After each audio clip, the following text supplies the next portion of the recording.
prolongation de contrat pour notre coach du Paris Saint-Germain, Luis Enrique, jusqu'en 2030. Parce que les gars, ce qu'on voit depuis ces dernières heures, c'est très très positif. Regardez ça. La prolongation du contrat de Luis Enrique au Paris Saint-Germain est en bonne voie.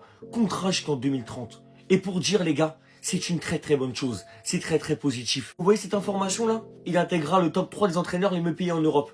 Moi franchement les gars, ça me regarde pas. On veut rien savoir de ça.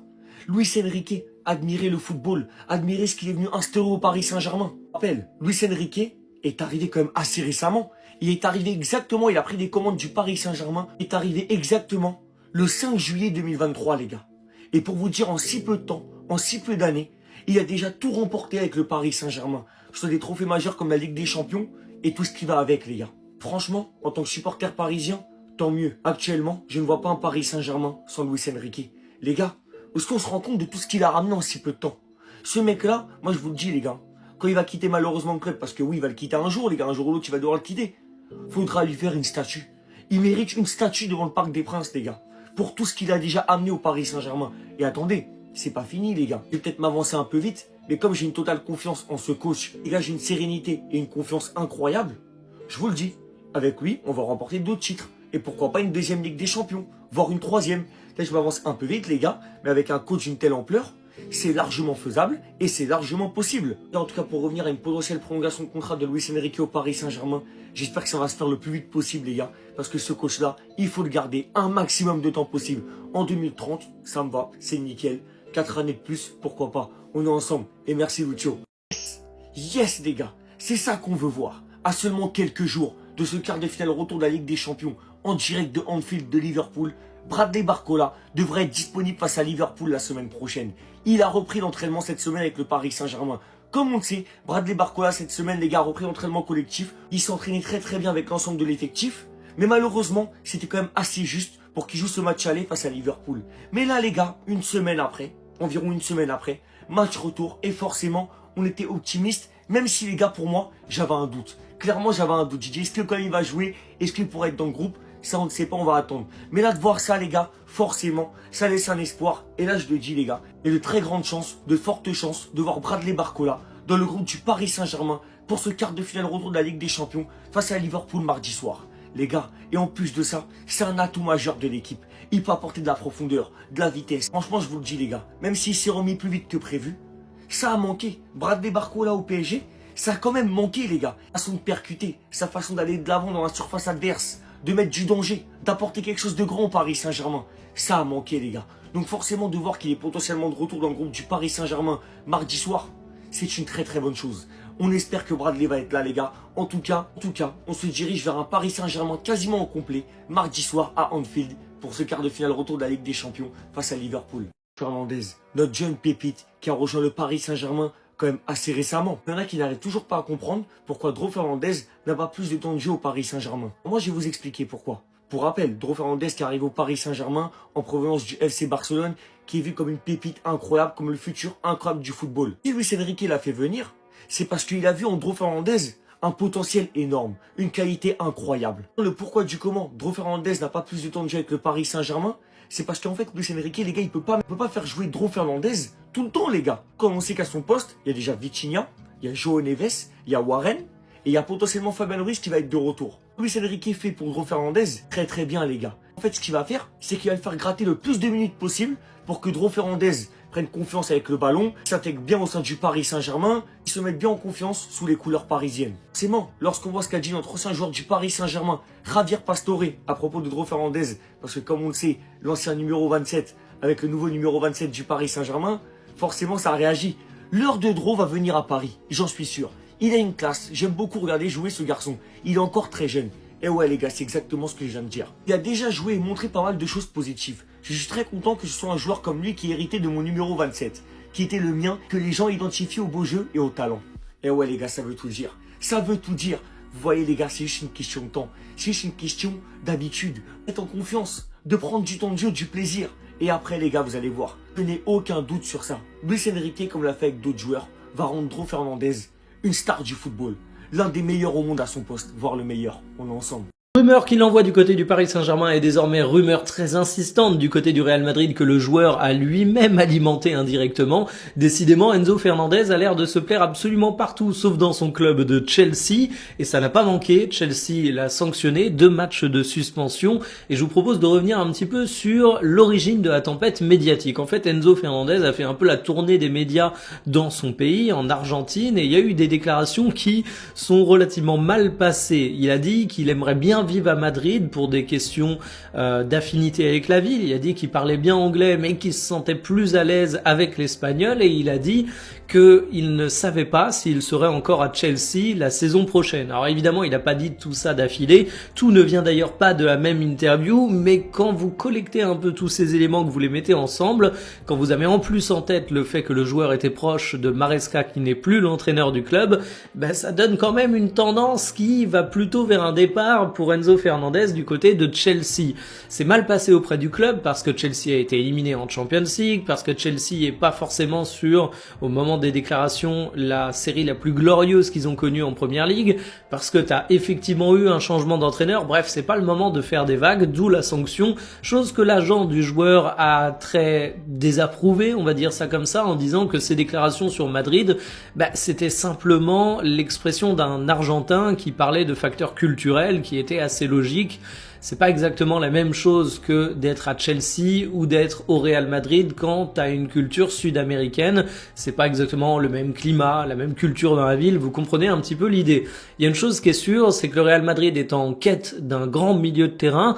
Alors est-ce que ça pourrait être Enzo Fernandez? J'espère qu'ils ont un gros carnet de chèques parce que le joueur est officiellement évalué à 90 millions d'euros, mais croyez-moi, il partira pour bien plus. Je vois mal Chelsea le céder pour moins de 100 millions, voire même 120 millions d'euros. Pour rappel, il était arrivé en 2023 pour 121 millions d'euros, et surtout, il est en contrat jusqu'en 2032. C'est une longueur de contrat assez exceptionnelle qui fait que le joueur est blindé et sécurisé. Chelsea peut dormir sur ses 2 oreilles, sauf si ça va au bras de fer, et c'est là où je commence à me poser des questions.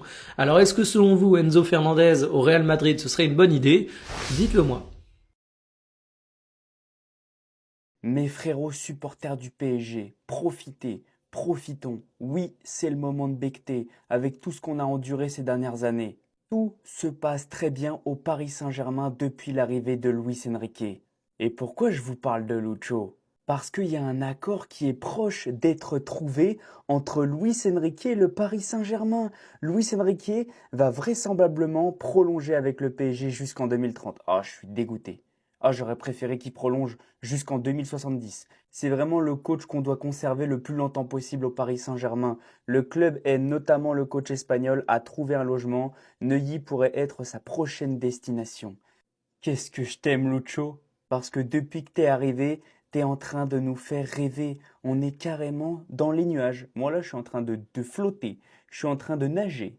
Tout se passe très très bien. Même quand on est en difficulté, on arrive à remporter des trophées et on arrive à se régaler. Les gars, j'avais jamais pris autant de plaisir à regarder le Paris Saint-Germain jouer au football. Je sais pas si on s'en rend compte du niveau qu'on a atteint. Et honnêtement, les gars, je suis quelqu'un de humble, hein.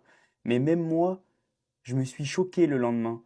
On est dégoûté, on a des regrets de ne pas avoir mis 5-0 à Liverpool. Les gars, on parle de Liverpool, hein. On ne parle pas de Brest ou de Reims, sans vous offenser, hein, les frérots. Mais je ne sais pas si on s'en rend compte. Liverpool, un club historique. Franchement, Lucho, chapeau. Je sais pas si vous vous rendez compte comment ce mec est en train de réinventer le poste de latéral. Et je pourrais aussi parler de Nuno Mendes, mais je trouve que Hakimi, c'est encore plus choquant. Parce qu'on a connu le latéral défensif, on a connu le latéral qui colle sa ligne, qui percute, on a connu le latéral inversé qui vient se remettre dans l'axe pour créer le surnombre. Déjà, Hakimi, toutes ces choses-là, il le fait, mais alors le latéral droit qui, des fois, arrive à se retrouver numéro 9, ailier gauche, qui fait le pressing comme un attaquant, personnellement, je l'avais quasiment jamais vu. Ça, c'est déjà les ballons touchés en rouge par Achraf Hakimi. Déjà, il en a touché 104, on part d'un latéral. C'est les ballons qu'il a touchés face à Liverpool. Et regardez, il y a des ballons touchés ici, alors que le mec est un latéral droit. Il y a des ballons touchés dans la surface. Tu sais pas si le mec, c'est un milieu, un ailier gauche, un attaquant de pointe. Il fait tout. Donc, il sait défendre. Il sait percuter, coller sa ligne sur le côté pour créer des dédoublements. Il sait se repiquer dans l'axe pour créer surnombre limite comme un milieu de terrain. Il fait le pressing comme un attaquant, comme un numéro 9. Il fait des appels de balles sur l'aile gauche comme un ailier gauche. Achraf Hakimi est en train de révolutionner son poste. Bon, hier en live, vous êtes beaucoup à m'avoir demandé est-ce que tu prends Lamine Yamal au PSG? Parce qu'on a vu des supporters du Barça dire ouais Lamine, barre-toi de ce club, tu mérites mieux, etc. Alors je vais vous le dire direct, sur le papier, évidemment que je prends Lamine Yamal au PSG. Et je pense qu'aucun club ne refuserait Lamine Yamal dans son club, même le Real Madrid.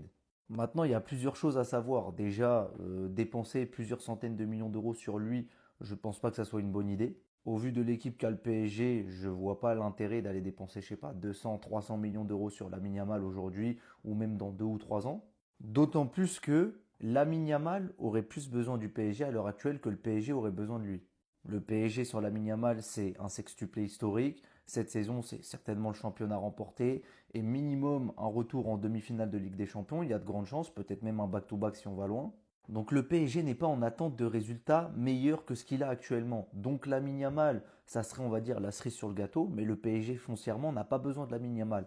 Mais par contre, Lamine Yamal pourrait avoir besoin du PSG s'il continue dans les prochaines années à ne pas gagner cette Ligue des Champions avec le Barça qu'ils attendent depuis 11 ans. Lamine Yamal aura peut-être envie de venir au PSG, mais le PSG à l'heure actuelle n'a pas besoin de Yamal. Yamal a beaucoup plus besoin du PSG que le PSG a besoin de lui. On va voir ensemble les infos PSG de la journée les gars, c'est parti. Et la première, c'est une très bonne nouvelle et elle concerne notre père à tous, le meilleur entraîneur du monde, Luis Enrique.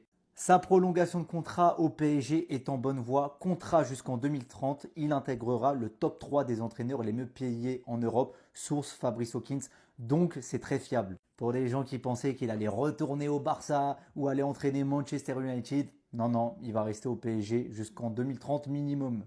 La deuxième info, c'est une bonne nouvelle aussi et elle concerne monsieur Bradley Barcola. Selon l'équipe, les sensations de Barcola à l'entraînement sont bonnes. Sa présence dans le groupe mardi pour le match retour face à Liverpool est très probable. Et ça, c'est une très bonne chose. Déjà qu'avec Vara, Doué et Dembélé, on leur a fait très mal. On peut rajouter un Bradley Barcola, d'autant plus qu'on sait que Liverpool, il risque de se découvrir, de jouer peut-être un bloc plus haut.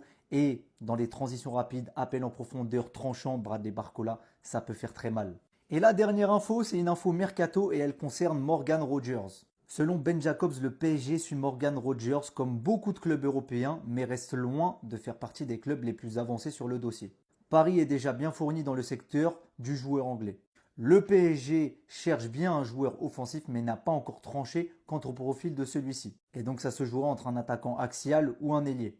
Personnellement, moi je ne vais pas vous mentir, Morgan Rogers, je ne suis pas forcément pour. Je ne vois pas à quel poste il jouerait dans ce PSG actuellement. C'est un très bon joueur, j'ai pas de problème avec ça. Mais ça parle de 100 millions d'euros sur un joueur qui fait de bonnes choses. Mais je suis persuadé qu'en dehors de la PL, ça ne marcherait pas. Donc moi personnellement, je ne vois pas l'intérêt. Cet homme, monsieur Luis Enrique, a fait passer un cap au Paris Saint-Germain. Malgré une victoire tranquille face à Liverpool mercredi au match aller de Ligue des Champions, dans le vestiaire, personne n'est satisfait. Et même nous, les supporters parisiens, même si 2-0 c'est déjà extraordinaire face à Liverpool dans un quart de finale de Ligue des Champions, sachant que ce sont que des grosses équipes, on n'est pas satisfait car on en méritait au moins 4 ou 5. Mais les joueurs ne sont pas satisfaits non plus. On voit bien Warren Zaïre-Emery en conférence de presse, il a dit qu'ils auraient pu mettre plus de buts, que c'est dommage qu'ils vont aller à Anfield pour en mettre plus avec la même physiologie de jeu et avec la même vision et la même envie. Kvaratskhelia a dit ils auraient dû marquer à certains moments, mais ils vont aller à Anfield pour faire un gros match, ils commencent déjà à se préparer. Achraf Hakimi a dit ils ont laissé Liverpool en vie. Lui aussi il est déçu, il pensait qu'il pouvait en mettre un peu plus. Bref, vous avez compris, même dominant le Paris Saint-Germain, les joueurs sont frustrés. Et c'est ça le nouveau Paris Saint-Germain de Luis Enrique. Ils sont jamais rassasiés, sont toujours exigeants et ils sont obsédés par la perfection. Paris ne veut plus seulement gagner, ils veulent écraser leur adversaire. Hello les gars, comme vous savez, le Paris Saint-Germain s'est imposé 2-0 au match aller de Ligue des Champions face à Liverpool mercredi dernier au Parc des Princes. On est tous frustrés. On peut vraiment être que frustrés de voir que ce Paris Saint-Germain a inscrit que 2 buts parce que les occasions qui étaient là, les occasions qui ont été manquées par Ousmane Dembélé, par Nuno Mendes, par Désiré Doué et j'en passe, on est frustrés.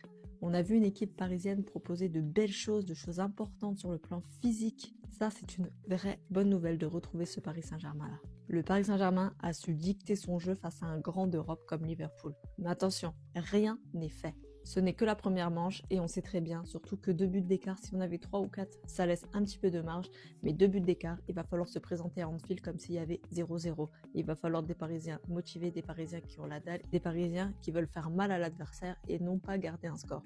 Mais j'y crois, on sait très bien la mentalité et la grinta de Luis Enrique et de ses joueurs. Ils peuvent le faire et on y croit. Mais attention à ne pas se voir trop beau, à ne pas se voir déjà en demi-finale parce qu'à 2-0, rien n'est fait, surtout face à une équipe de Liverpool qui peut se réveiller à tout moment et surtout dans un stade anglais. Alors on y croit, on est derrière nos joueurs, mais attention tout de même. Salut les gars, comme vous savez, Bradley Barcola, notre ailier français, s'est blessé face à Chelsea. Il lui était prévu 4 ou 5 semaines de convalescence, mais on a vu la semaine dernière, la veille du match face à Liverpool, que Bradley Barcola a repris l'entraînement collectif. Ensuite, il a continué les entraînements, et même là, il y avait 2 jours de repos pour ses coéquipiers après le match face à Liverpool. Bradley Barcola était au campus à s'entraîner pour essayer de retrouver de bonnes sensations, pour faire le max, pour être présent mardi prochain à Anfield. Et j'ai une très très bonne nouvelle à vous annoncer. Bradley Barcola devrait être présent dans le groupe. Moi, je vous mens pas. Je suis tellement contente. Il était dans une bonne dynamique. J'espère que ça lui a pas cassé sa dynamique et qu'il pourra encore faire mal aux défenseurs adverses. Il nous a été dit que les sensations du Parisien étaient bonnes et du coup sa présence est jugée très probable parce que comme l'a dit Luis Enrique, ils attendent le feu vert du joueur. Et lorsque lui se sentira prêt, eh ben ça sera bon. Et là, apparemment, Bradley Barcola retrouve de bonnes sensations et se sent prêt. Et moi, je suis très contente. Après, forcément, personne le pense titulaire mardi soir, mais par contre, il peut rentrer 60e, 70e et faire mal à la défense adverse. On sait très bien que la défense de Liverpool est un peu fragile. Il faut pas prendre ce match à la légère parce que ce match va être très difficile dans un stade anglais. Et du coup, un joueur avec la percussion et l'explosivité comme Bradley Barcola, ça peut faire la différence.